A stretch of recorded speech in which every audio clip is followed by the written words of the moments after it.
好，观众朋友，这一节持续来关心的是俄乌战争。这一回，川普变脸了，他改挺普丁。白宫在这边跟泽伦斯基做会谈，竟然是火爆失控哦。川普不断的骂脏话。等一下来关心说，泽伦斯基跟他要了战斧巡弋飞弹，突然间被遭到拒绝了，并且川普逼他要吞下这个顿巴斯给俄罗斯。乌克兰的防线是否已经全部裂开了？开出了致命的缺口呢？今天会来一次的做解读。我们先来看到，这是来自于英国金融时报最新的报道。10月17号这一天，2度的川普跟泽伦斯基又再次的爆发了激烈的口角。地点就在白宫会面的时候，原来是发生这样的事情。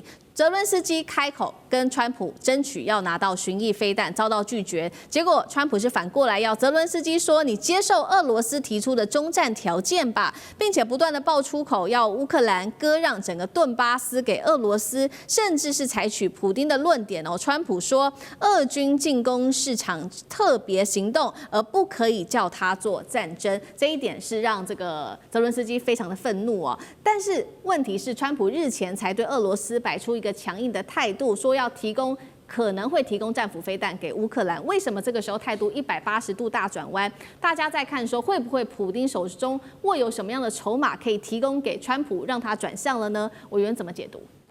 其实不能完全怪于川普转向。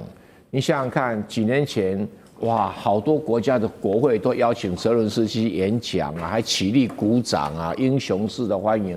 现在还有吗？还有很多国际组织的集会，一定要找泽伦斯基来视讯演讲或者到场演讲，那个热烈情况大家还记得吗？那为什么今天会这样子？因为他已经变成过街老鼠，人人害怕。就说来就是要钱，来就要武器，然后你又打不赢要造成乌克兰死伤，甚至于那个米尔斯海默教授都还公开讲 Ukraine finished， 什么意思？乌克兰结束了。那你现在还在扯说，哎，你能够打多久？不，这个当然，这个川普跟他的争执，川普的立场就是说，既然打不赢啊，就结束吧，停战，还有一个生活的空间。那泽伦斯基他觉得，我寸土不让啊，我是乌克兰英雄，我们继续打下去。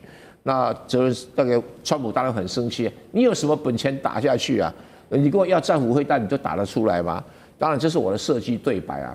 本来这个川普还吹牛说，哎呀，我跟普丁讲啊，你难道不停战要我送几千颗这个战斧导弹给乌克兰吗？以下是我设计对白，我说搞不好这个普丁就轻轻松松讲说，哦，你送几千颗战斧导弹去给乌克兰，我会送10几颗核导弹给乌克兰，看谁输谁赢。我看了这一场战争根本没得打了嘛。我从第一天我就说这个乱打一通，那不可能打赢这样的战争。那你现在他跟他要战斧导弹，跟他要援助，连川普的立场说战斧导弹要拿钱来买，谁买？欧盟买，北约买，我美国反正我不买，随你便哈。那泽伦斯基说欧盟要给钱，你要给我。然后泽伦斯基说，川普说你也打不赢，你干脆停战，停战条件就照普丁的要求吧，因为普丁现在已经打过了那个打超出去原来的那个扎波罗热的很多地块了嘛。那扎波罗热是横跨了第聂伯河嘛，那你打过去了，那说好那一片就还给你乌克兰，以这个第聂伯河为界。对，那为界的话，你就要退出去嘛，你那个顿内茨克、顿巴斯就要退出去嘛。对。其实这个也是未来会形成的局面，已经没有办法改变了。现在只是要不要打而已哈。那这个当然有人讲说，顿巴斯对乌克兰多重要，一定要防守，算了，拜拜了，已经不可能了哈。那这个什么去炒那个所谓特别行动或者战争，已经没有什么意义了。你分清楚这样还有什么意义吗？你如果说战争是讲全面战争，也没有错。目前这个普丁并没有要占领整个乌克兰的计划，所以他不算是全面战争。那轰炸的也差不多啦，那你所谓特别军事行动，那是普丁的说法嘛？但是我知道普丁很成功的哈，去一通电话就把川普摆平。哎呀，我们在那个白令海峡盖一个川普普丁隧道啊，你看听了多舒服啊！对，可以名垂万年，然后。这个反正你也打不赢了，我们就就此收手吧。那川普当然会希望川普没有笨到去打一个不会赢的战争嘛，不像那个拜登以前的国防部长说，我们打了战争以后，这个俄罗斯经济崩溃，社会大乱，那普丁就会下台。不是啊，俄罗斯越打越强啊，那你欧洲越打越弱啊，那美国根本就是想要逃之夭夭。美国而且是川普的心情，那是拜登的事，不干我的事啊，这也没错啦哈。美国在拜登这个决定支持乌克兰打仗这个事情是一个大错特错，但是问题泽连斯基你自己是个小笨蛋啊，你自己把头凑上去干什么？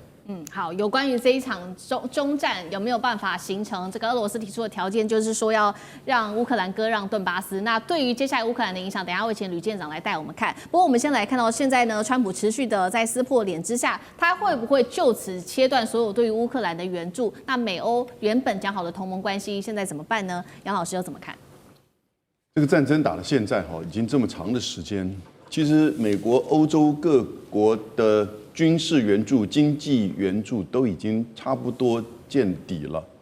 那同时也已经造成他们自己本身社会经济，尤其是欧洲能源价格的高涨，那大家都在赔得下去。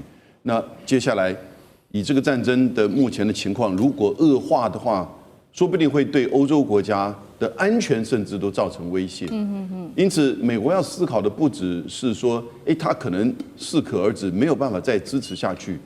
那同时，乌克兰再打下去，是不是会失去更多的土地，死亡更多的人，那就更难解决收拾。那同时也会影响到整个欧洲的稳定，美国因此跟欧洲的这种连结关系就会受到挑战。所以是多层面，不要只是看川普，他好像跟泽伦斯基在吵架，他吵架的背后有很多的战略的意涵，可能是无意，也可能是真的分析深刻之后呢，他被告知说这个战争要结束。怎么结束呢？第一个就是你看到他现在已经某种程度的是在帮忙划界了，甚至要泽伦斯基接受了，因为泽伦斯基就是拖嘛，因为拖的本身代表了他的权力、他的地位，那甚至他真的认为战争还有胜利的一刻呢？那就像蔡委员所讲的，这个战争开打的时候就知道，这种代理战争，你跟强国、核武大国去打，怎么可能会赢呢？那就算是在冷战时期的阿富汗，那也是因为整个苏联所设定的目标不一样嘛。阿富汗也是这个到现在为止都是整个受创，因此现在第二个可能性就是他就停止军援，然后呢撤出援助，甚至呢这个撒手不管，那有没有可能这个样子？我觉得乌克兰必须要自己要做最坏的准备。第三种的情况就是更严重的是，他甚至就直接跟普丁去搞不好不止做那个隧道因为可以留下来他的名字，他很想做那个隧道白令海峡的。他甚至可能会就是放宽制裁了，也就是这个战争既然我不理，不只是不理，因为我今邀他划界，他不接受，那我就不理，我就恢复的正常。为什么？我这样还可以联俄制中啊。他又有个大战略出来了。那这个大战略出来的时候，这个说法、这个说辞美国的国内媒体这些政治精英，就马上能够转弯接受了。那到底是为什么？其实战争就打不下去了。泽连斯基跟乌克兰人真的要有所体会。好，那接下来乌克兰恐怕要做好准备了。这个中战的结果，可能结局最后还是朝向俄罗斯提出的这个方向去走。那俄罗斯提出的方向说要中战，刚刚我们提到了嘛，就是乌克兰要放弃割让这个顿涅茨克州，就是割让顿巴斯这个地区，对于接下来乌克兰的影响，等一下我们来看。那普丁他也表达了说，好，作为交换，那我们则是会让出部分的扎波罗热州跟赫尔松地区。那现在来自于美国智库说呢，为什么乌克兰迟迟都不愿意把这个顿巴斯还有这个顿涅茨克州给交出去的原因，就是它是乌克兰很重要的这个工业重心之外，它也是防线很重要的一个要塞地区。如果说真的拱手让给俄罗斯的话，他们担心是接下来俄罗斯恐怕会掌握住整个东部的战略跳板，下一步直接进逼到的地方就是第聂伯罗彼得罗夫斯克了。吕舰长怎么看？对于乌克兰来说会是致命打击吗？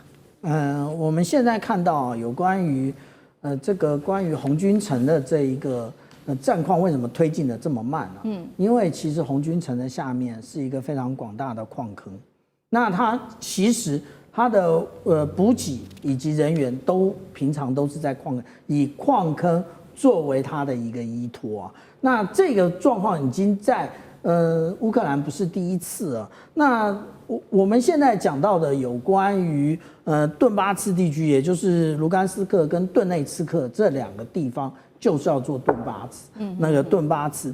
那顿巴斯这个本身也就是矿产最为丰富的地方，然后也就是我们刚刚讲到为什么有这么多矿坑的地方，都是在都是这个原因啊。那如果是这个原因的话，那现在如果把这一个乌东整个都拱手交给了俄罗斯的话，其实对于乌克兰的下一个世代来讲，即使是仗打完了，其实一无所有。不但人口锐减，那甚至连生财的工具都没有了，最后只剩的就是耕种大批的这种小麦而已。那这个是对于乌克兰来讲是其实是赔了夫人又折了兵啊。那有关于刚刚提到有这个战斧巡弋飞弹的部分，战斧巡弋飞弹的部分，如果说它起飞的地点，它部署的地点在基辅的话，其实整个有关于俄罗斯的西部的这部分，其实也就是在欧洲这个部分，通通包含在内，包含了首都莫斯科。这也就是为什么，这个普丁这么在意的部分啊。不过美国他也有别的打算啊。那他之前呢讲大话嘛，也就是说要提供部分的战斧巡弋飞弹给这个乌克兰，可是有一个问题啊，他现在说他要使用新的载台，那我请问旧的载台为什么不用呢？这个也就是川普又在卖军火。那有没有旧的载台？有啊，之前不是一直在讲提风吗？提风不是也就是战斧加上标准6型吗？他担心的也就是这个泽伦斯基先取得了这个战斧，接下来他就会说我要标准6型。